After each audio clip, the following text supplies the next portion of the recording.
Hi అండి. అందరికీ నమస్కారం. Welcome to my channel. ఈ వీడియోలో ఏపీ ప్రభుత్వ ఉద్యోగులకు మరియు పెన్షనర్లకు మార్చి నెల జీతాలు, పెన్షన్ బిల్లులపై ఆర్థిక శాఖ కీలక ఉత్తర్వులు జారీ. అలా జరిగితే బిల్ రిజెక్ట్.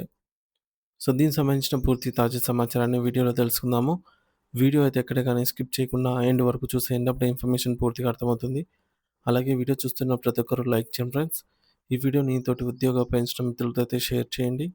కొత్తగా మన ఛానల్ చూస్తున్నవారు ఇంకా ఎవరైనా సబ్స్క్రైబ్ చేసుకోకపోతే వెంటనే మన ఛానల్‌ని సబ్స్క్రైబ్ చేసుకోండి. సబ్స్క్రైబ్ చేసుకోవడం వల్ల నేను చేసే ప్రతి ఒక్క వీడియో మీ వరకు రీచ్ అవుతుంది. ఇంకా ఆలస్యం చేయకుండా వివరాల్లోకైతే వెళ్ళిపోదాము. ఫ్రెండ్స్ ఇక విషయానికొచ్చినట్టయితే ఆంధ్రప్రదేశ్ రాష్ట్ర ప్రభుత్వంలో పనిచేస్తున్నటువంటి లక్షలాది మంది ఉద్యోగులు మరియు పదవీ విరమణ పొందిన పెన్షనర్లందరికీ మార్చి నెలకు సంబంధించిన జీతాలు మరియు పెన్షన్ చెల్లింపుల ప్రక్రియలో ఒక అత్యంత కీలకమైన మరియు పరిపాలనాపరమైన మార్పు చోటు చేసుకుంది. ఈ మార్పుకు సంబంధించి మార్చి 9వ తేదీన మంగళగిరిలోని ప్రధాన పే అండ్ అకౌంట్స్ ఆఫీస్ పీఏఓ నుండి ఒక అధికారిక ఉత్తర్వు జారీ చేయబడింది. ఇది రాష్ట్ర వ్యాప్తంగా ఉన్న వివిధ విభాగాల అధికారులకు చేరింది.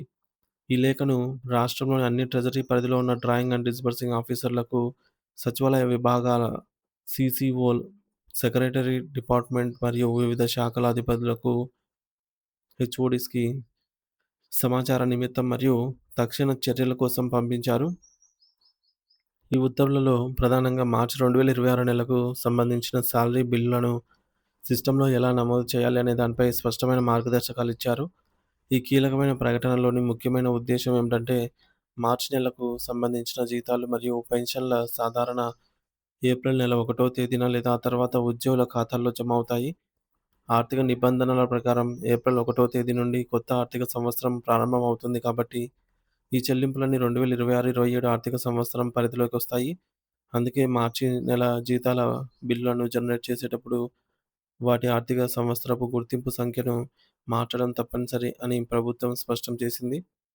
మరి ఈ మార్పుకు సంబంధించి సమగ్ర ఆర్థిక నిర్వహణ వ్యవస్థ సీఎఫ్ఎంఎస్ మరియు ఏపీసీఎఫ్ఎస్ఎస్ విభాగాల నుండి మార్చి 4వ తేదీనే ముందస్తుగా ఈమెయిల్ ద్వారా ఈ సమాచారం అందినట్లు ఈ సర్క్యులర్‌లలో పేర్కొన్నారు. ఈ నిబంధనల కేవలం రెగ్యులర్ ప్రభుత్వ ఉద్యోగులకు మాత్రమే కాకుండా రాష్ట్ర ప్రభుత్వ పరిధిలో పనిచేస్తున్న వివిధ రకాల సిబ్బంది అందరికీ వర్తిస్తుంది. జీఐఏ గ్రాంట్ ఇన్ ఎయిడ్ కింద జీతాలు పొందేవారు, వర్క్ చార్జ్డ్ ఎస్టిమేటెడ్ ఉద్యోగులు, ప్రొఫెషనల్ సర్వీసెస్ మరియు ఇతర వృత్తిపరమైన సేవలు అందించేవారు, అలాగే ఔట్‌సోర్సింగ్ మరియు కాంట్రాక్ట్ పద్ధతిలో పనిచేస్తున్న ఉద్యోగుల బిల్లులన్నిటికీ ఈ కొత్త నిబంధనను అమలు చేయాలి. అంతేకాకుండా గతానికి సంబంధించిన ఏమైనా బకాయిలు ఉండి వాటి వాటిని ఇప్పుడు చెల్లిస్తూ ఉన్నా సరే, అవి ఏప్రిల్ 1 తర్వాత క్రెడిట్ అవుతాయి కాబట్టి వాటికి కూడా ఇదే విధానం అనుసరించాలి. అంటే బిల్ నంబర్ అనేది 2026తోనే మొదలవ్వాలి.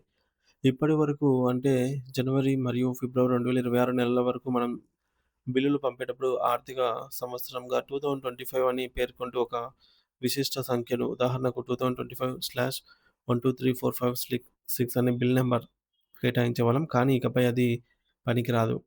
ఒకవేళ డీడీఓలు పొరపాటున తమ పాత పద్ధతిలో 2025 అని ఇయర్ కోడ్ ఇచ్చి బిల్లును సబ్మిట్ చేస్తే ట్రెజరీ ఆడిటర్లు ఆ బిల్లులను వెంటనే తిరస్కరిస్తారు. రిజెక్ట్ చేస్తారు. దీనివల్ల జీతాల చెల్లింపుల్లో తీవ్ర జాప్యం జరిగే ప్రమాదం ఉంది. కాబట్టి ప్రతి బిల్ నంబర్ ఖచ్చితంగా 2026తోనే ప్రారంభం కావాలని, ఆ తర్వాతే 6 లేదా 7 అంకెల బిల్లు సంఖ్య ఉండాలని అధికారులు ఆదేశించారు. ఉదాహరణకు బిల్ నంబర్ 2026 స్లాష్ అని చెప్పేసి రిమైనింగ్ నంబరు ఉండే ఫార్మాట్‌లో ఇక్కడ స్క్రీన్ పైన చూపించినట్టుగా ఫార్మాట్‌లో ఉండేలాగా చూసుకోవడం డీడీఓల బాధ్యత అని వివరించారు. ఈ సాంకేతిక మార్పును పాటించడం ద్వారానే ఏప్రిల్ 1వ తేదీన ఉద్యోగులు మరియు పెన్షనర్ల ఖాతాల్లోకి ఎటువంటి ఆటంకం లేకుండా సకాలంలో డబ్బులు చేరుతాయని ఈ సర్క్యులర్ సారాంశం. అధికారులు మరియు కార్యాలయ సిబ్బంది ఈ విషయాన్ని గమనించి బిల్లుల జనరేషన్ సమయంలో అప్రమత్తంగా ఉండాలని ప్రభుత్వం ఈ సమాచారం ద్వారా అయితే కోరుతోంది.